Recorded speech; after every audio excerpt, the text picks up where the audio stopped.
Welcome back to the Poker Vlog. It is Tuesday, January 9th, 2024.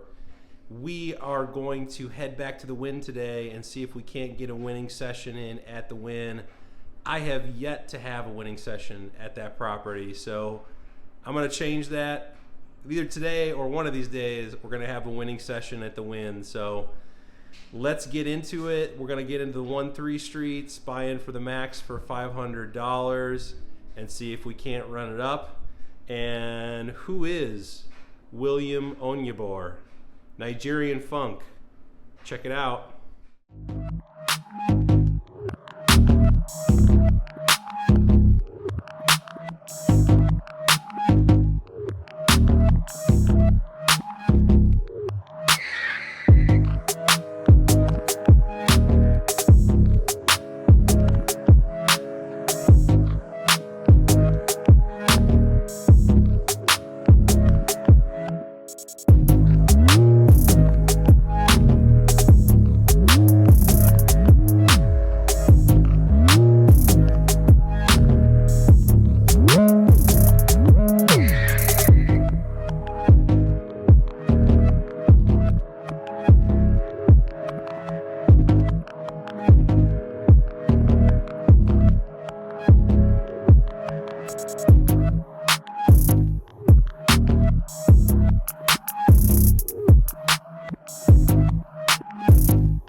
We take our seat around 3 o'clock in the afternoon. At about 15 minutes into this session, we pick up ace-queen offsuit under the gun +1. Nice. Of course, we're going to be starting things off with the raise, and it seems the table's been playing fairly loose, so I decided to go a little bit larger than usual. I make it 15 to go.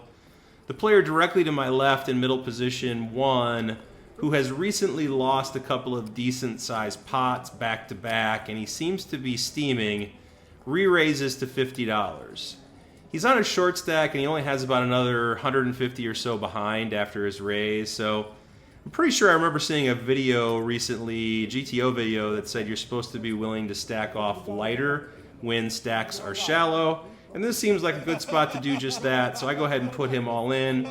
He gives a speech about if you have it, you have it, and puts in the call.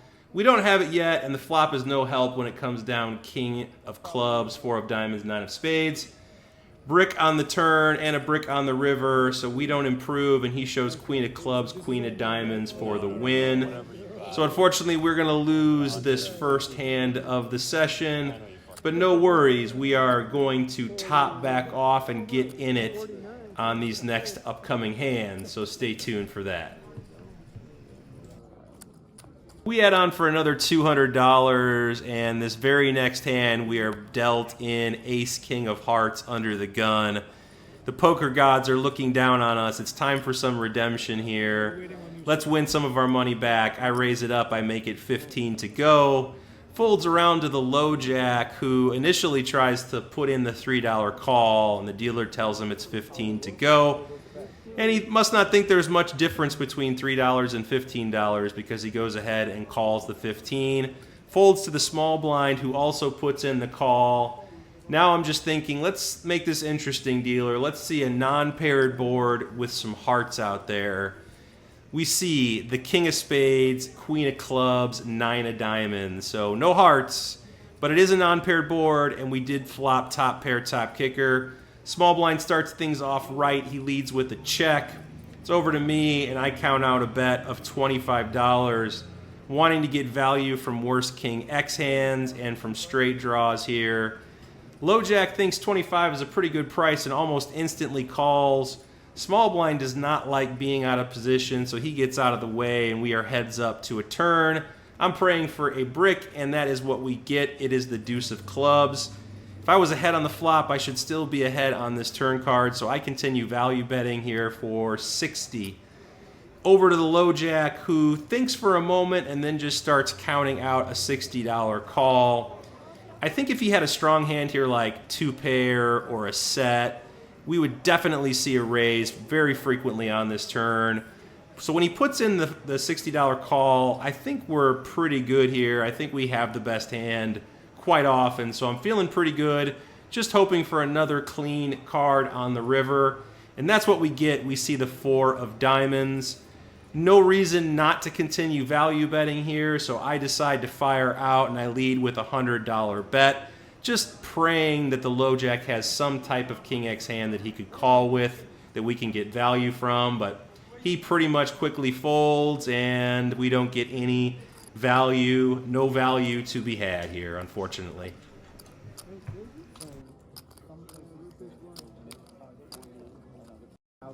About 25 minutes goes by before we pick up another premium.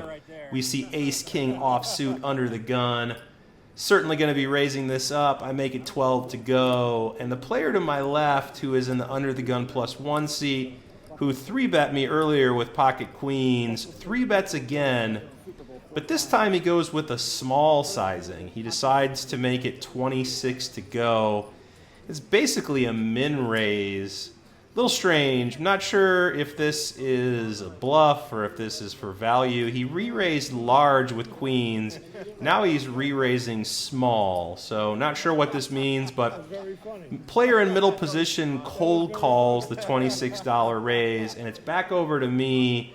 And I think I could go for the 4-bet here, but I think I can also just put in the $14 call and see a flop. And we do have the best drawing hand in poker, so might as well see if we can't suck out on the under the gun +1 player. So we put in the $14 and we're off to a flop 3 ways. The flop is the ace of hearts, the 10 of hearts, and the deuce of spades. I lead with a check here like I would all the time. The under the gun +1 player continuation bets for $40. Player in the middle position seat gets out of the way and it's back over to me. I think I could get behind a raise here. Obviously there's flush draws, straight draws. You know, there's some draws out there and some things that we could protect against. But if the under the gun +1 player has any bluffs in his range, like small pocket pairs that he might keep firing with, I think I want to keep those bluffs in his range. So I decide to just go ahead and put in the $40 call here on the flop. And we are off to a turn card. We're going to have to evaluate some turns, but this turn is not one of those that we really need to evaluate. It's just another deuce. So pretty much a brick. I check, and now the under the gun +1 player down bets to $25. I don't know what this is. Is this a weak ace? Is it a flush draw he's trying to get a good price on? I'm confused with this bet. It could be a bluff, a semi-bluff, a weak ace. I don't know, but I just put in the call, and we're off to a river, which is the 4 of spades. I check, and the under the gun player pretty much instantly checks back, turning over ace, queen, off suit. We have him outkicked by 1 card, and we end up winning this pot. I might have been able to find a raise there on one of those streets. Maybe? Let me know in the comments. This hand is not a premium, but we do have position with the 7-5 of diamonds on the button. We see a limp from a player in middle position. It folds over to the cutoff, who also puts in the $3 call. I raise it up. I make it 12 to go. A little on the small side, but we do have position here, and it's not a hand that plays terrible multi-way. Our friend in the small blind puts in the call. The big blind gets out of there. Middle position player puts in the call, and the cutoff puts in the call. So we are going to end up going 4 ways here to a flop. Seems to be kind of the norm at these small stakes games. I guess I have to start raising it up to like $25 pre-flop or something. Flop comes down deuce of clubs, 3 of spades, 9 of diamonds. We flop some backdoor straight draw, backdoor flush draw possibilities. Both players check around, or all the players check around to me, and I decide to check here. And the turn brings in the 6 of clubs, giving us some of those straight draw possibilities. Player in the cutoff decides to bet on this turd card. He makes it 20 to go, and this seems like a stab, or he's trying to buy the pot. And the player in the cutoff has been playing a very straightforward game, and I think he'll fold to any aggression. And I doubt the other players really hit this flop all that hard, so I raise it up, I make it 65 to go. Small blind gets out of there pretty quickly, middle position player gets out of there pretty quickly, and the cutoff folds, so we get this one through, and we end up taking down a little pot here with our 7-5 of diamonds in position. 7-5 of diamonds. This one most certainly is a premium. This is the premium. The ace of clubs, ace of hearts in the cutoff. Ends up folding around to me, and of course I'm going to be raising this one up. And I make it 12 to go. It's over to the button who puts in the $12 call. I really wish he would have decided to 3-bet me at this point, but he doesn't. He just puts in the call, so we're going to go heads up here to a flop after both blinds decide to get out of the way. And the flop is not the best for our pocket aces. We see Jack 10-8 with 2 hearts. Pretty connected, pretty dynamic board. I lead with a check with the intention of check raising, but the button just checks back. And we see the ace come off on the turn, giving us top set. So now I think we need to start value betting here. Yes, this does bring in some of the straights, but he could still have hands like Jack 10 or pocket 8s, pocket 10s, pocket jacks.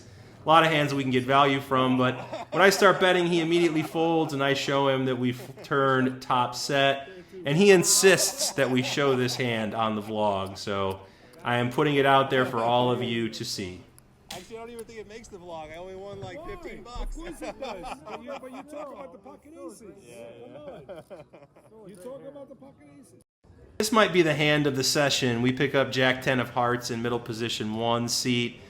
The straightforward player is in the under the gun +1 position, and he ends up raising it up to $16. This is the first hand that I'd seen him raise since I sat down, so I think his range is consistent of mostly big pocket pairs, maybe hands like ace-king suited, ace-queen suited, ace-king off, and ace-queen suited, and maybe pocket 8s and pocket 9s.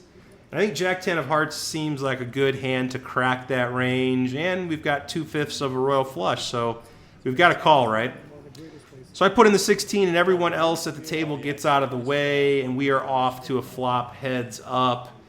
Flop is gin for our exact hand. We see the 10 of clubs, 4 of hearts, 8 of hearts. He continuation bets on this board. He makes it 30 to go. And I think about raising on the flop, but I think calling is the better play. I think most of his big pocket pairs might find a re-raise, and I don't want to get pushed off our equity here, so I just put in the $30 call. And we are going to continue on to a turn, and things keep getting better for us on the turn when we see the queen of hearts, giving us not only the flush, but a redraw to a straight flush. Better yet, the under the gun +1 player keeps betting on this card. He does not slow down, and he makes it 50 to go.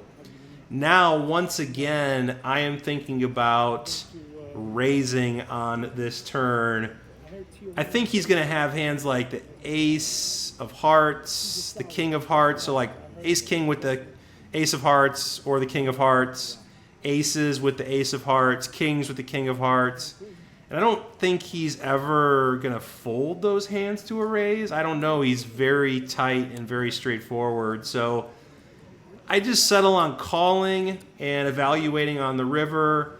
And we see a board pairing queen of clubs peel off on the river. Now the under the gun +1 player slows down and puts in the check. I don't think he would check a full house on the river. I think he would bet that 100% of the time. I think his range is primarily going to be what we mentioned earlier, hands like ace-king with either the ace of hearts or king of hearts, pocket aces, pocket kings. So I want to find a size that I think he will call with those hands, and I settle on $75. And this puts him well into the tank. He is tanking and tanking and tanking and tanking. And the longer that he tanks, the more I am just praying for a call in this spot. Want to get paid with our big hands when we make big hands. So really just thinking call, call, call. And I probably do myself a little bit of disservice here when I ask him if he wants me to take back one of the green chips and just make it 50. Kind of as a joke. We'd been, having a good time at the table, and he does get a kick out of it, and he says out loud that he has pocket aces. So my read was spot on. He's got the rockets, and I'm hoping that he's going to pay us off with those pocket rockets. So unfortunately, he does end up, after tanking for a good maybe minute and a half, he finds the fold with the pocket aces. Really unfortunate that he was able to find the fold. Again, I may have let on a little bit with my joke about taking some of the money back, that I had a strong hand, but it's unfortunate when you don't get paid when you make strong hands, but we do win a nice size pot here with our flush. Pardon? I didn't ask you that. We pick up Queen 9 suited in middle position 2, and we see a raise from an under the gun +1 player who makes it 15 to go. I am not in a folding mood, and I don't want to just call with Queen 9 suited, so I raise it up. I 3-bet it to $45. Folds back around to the player in the under the gun +1 seat, and he goes into the tank for quite a while here pre-flop. Not quite sure what he's thinking about, if he's contemplating a re-raise or if he's just thinking if he has the right odds to call.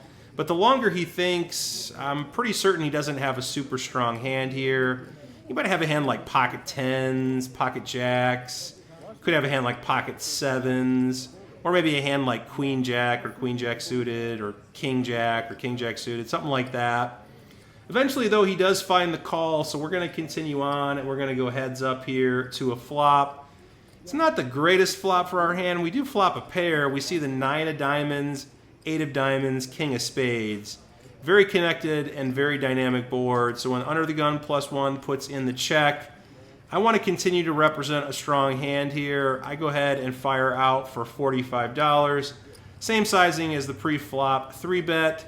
And I think I would be doing that with a good chunk of my range here. If I had pocket aces, I think I would take this line. If I had a hand like pocket kings, I would take this line. So I think it's pretty consistent with most of the strong hands in my range and some of the bluffs.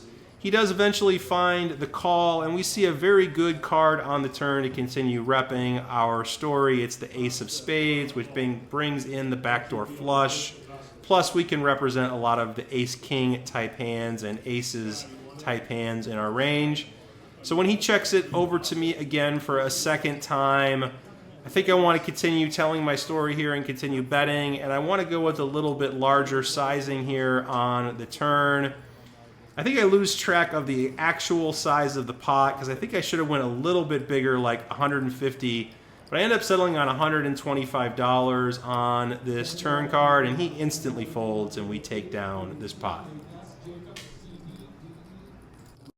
We pick up the ducks in middle position. I raise it up. I make it 12 to go.